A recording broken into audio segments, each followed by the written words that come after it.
They had a program on there, the $64 question at that time, and that was considered to be a lot of money back then, believe it or not. But that's where the idea for the $64,000 question, of course, came from. And they used to pick people out of the balcony and call them on the stage, and put people on the program, and you could win up to $64, which at that time was quite a bit of money, at least to somebody who didn't have it. When I was in elementary school, I represented PS6, my school, on a program called the Americana Quiz, all about American history. And I was on the program for quite a few weeks, undefeated, and they used to award you an Eversharp fountain pen to the winner. And I must have had about 7 or 8 fountain pens. I just kept winning week after week. In the High School of Science, I was part of a 3-man team called the Kid Wizards. We played against various high schools throughout New York City.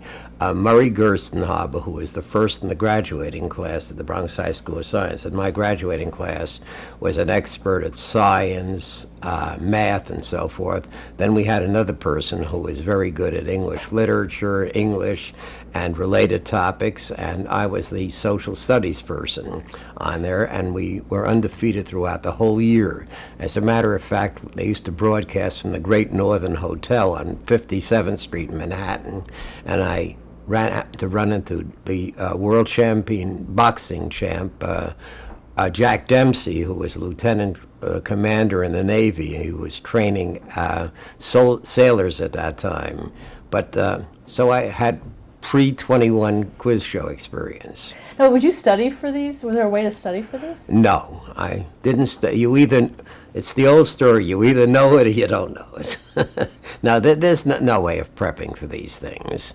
I mean, they could ask you about anything practically, and that's so with all these shows. In other words, that's how I became a general knowledge person. I never was an expert in one particular subject.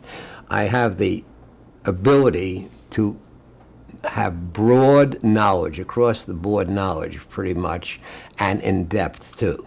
You see, in many quiz or game show contestants, no answers, but if you ask them anything about what they've answered, they don't know. But I know a lot of this stuff in depth, and that's what separates me from many of these other people. Have you ever had your IQ measured? It's supposedly 170, but that and $2 gets me on the subway.